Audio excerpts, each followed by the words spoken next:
Assalamualaikum warahmatullahi wabarakatuh. Perkenalkan, nama saya Muhammad Rizalul Haq dari kelas Visio 6A2 dengan NIM 19103010125. Di sini saya akan membuat video tentang praktikum penyakit jantung bawaan, di mana di sini saya mendapat skenario 2 tentang penyakit atrium septum defect. Nah, untuk videonya silahkan disimak. Nah, sebelumnya pengertian dari penyakit atrium septum defect ini adalah terjadinya kegagalan menutup atau terdapatnya lubang di antara ruang atrium kanan dan kiri. Nah, dalam kondisi yang normal itu nanti darah yang masuk ke jantung itu akan melalui sisi kanan. Nah, kemudian dari sisi kanan ini akan dipompa menuju ke paru-paru. Kemudian dari paru-paru ini kan mengambil oksigen. Nah, nanti darah yang mengandung oksigen ini akan menuju kembali lagi ke jantung sebelah kiri. Nah, lalu akan diedarkan ke seluruh tubuh. Nah, dalam kasus ini darah yang mengandung oksigen tadi saat di jantung itu akan bercampur dengan darah yang tidak mengandung paru-paru. Nah, nanti ini akan menyebabkan kerja dari paru itu juga akan meningkat atau kerja 2 kali gitu. Nah, di sini saya sudah melakukan asesmen sesuai dengan yang ada di skenario. Didapatkan namanya itu Gayus, umur 9 bulan, jenis kelamin laki-laki, dan alamatnya itu di Cikarang Tengah.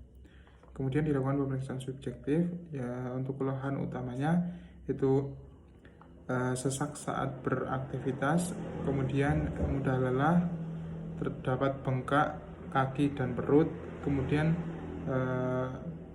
saat menangis itu sampai muntah, kemudian terdapat seputum di lobus kanan bagian atas, kemudian hanya bisa miring kanan dan miring kiri. Kemudian untuk riwayat penyakit sekarang itu pneumonia. Untuk riwayat penyakit dahulu itu ASD grade 2. Kemudian untuk pemeriksaan objektif itu di skenario vital sign-nya hanya terdapat denyut nadi itu selama 1 menit itu 140 kali. Nah, namun saat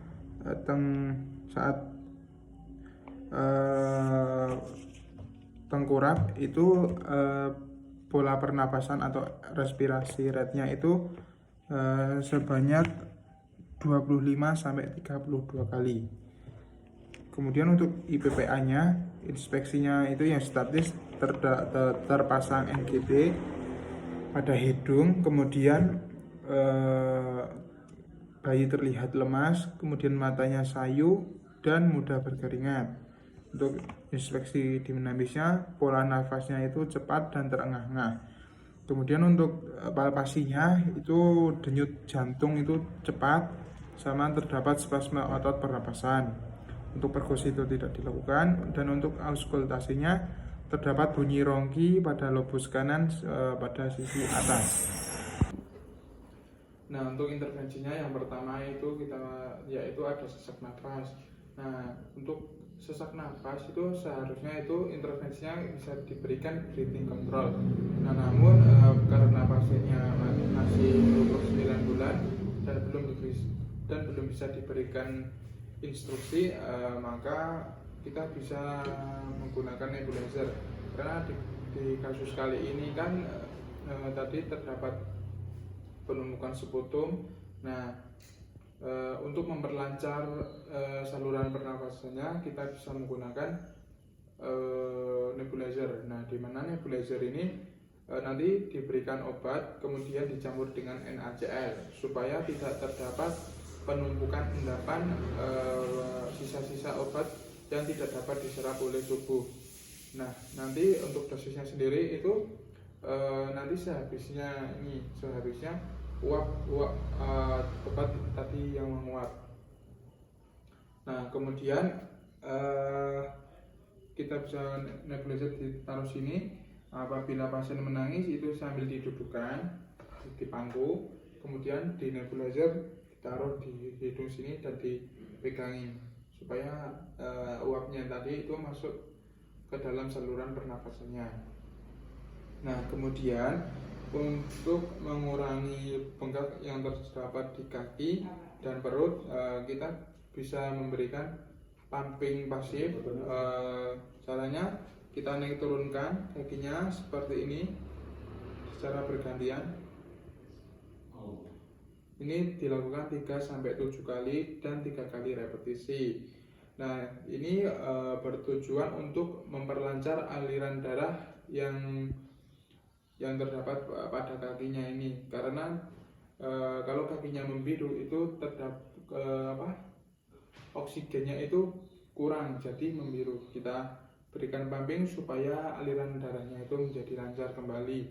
Kemudian untuk yang selanjutnya kita bisa memberikan massage pada otot bantu pernapasan, pada sternocleidomastoidnya kita berikan massage. Kemudian pada skaleninya sini kita berikan massage, pada pectoralis mayornya, pada obliknya. Nah, kemudian untuk yang selanjutnya kita bisa memberikan pembersihan seputum atau jalur nafas. Nah, caranya itu kita kan sudah dilakukan pemeriksaan tadi dengan auskultasi, didapatkan bunyi rongki pada lobus paru bagian kanan di sisi atas. Nah, kita lakukan postural drainase di mana bayi kita miringkan ke kiri. Kemudian pada bagian kepala kita lebih tinggikan, kita berikan jalan bantal atau bisa di pangku juga.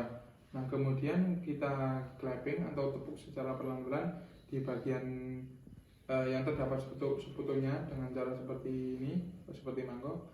Kemudian di clapping depan, belakang, depan, belakang.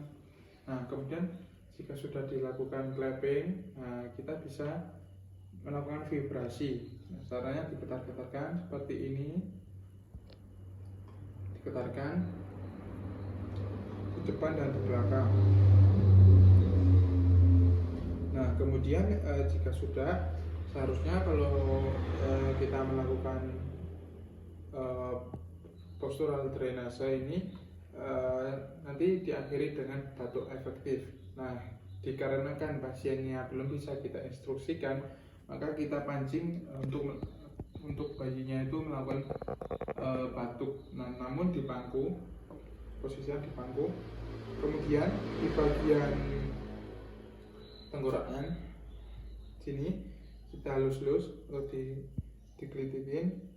Nah, nanti si bayinya ini akan membatuk dan mengeluarkan sputum yang terdapat di jalur pernapasannya. Nah, kemudian untuk yang perlu diperhatikan dalam melakukan ini itu dari pola mengetuknya tadi secara perlahan supaya tidak terlalu keras dan malah melukai bayinya. Nah, kemudian untuk yang intervensi yang terakhir kita bisa memberikan stimulasi saraf motoriknya maupun sensornya. Nah, kita bisa dengan mengajak bayinya bermain, kemudian bermain balok, menyusun balok, kemudian juga mengajak berbicara.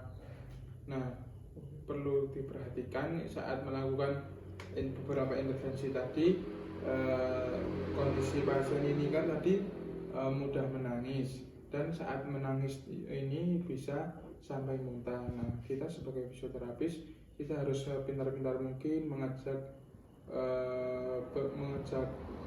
memberikan intervensi sambil bermain, seperti kita bisa memberikan mainan ataupun diajak ngobrol, sehingga saat memberikan intervensi ini, bayi itu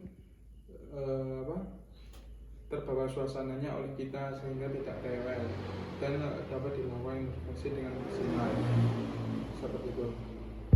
Mungkin itu saja yang dapat saya sampaikan dalam video ini. Kurang lebihnya saya dalam menjelaskan dan memberikan intervensi pada pasien atrium septum defect ini saya mohon maaf. Saya akhiri. Wassalamualaikum warahmatullahi wabarakatuh.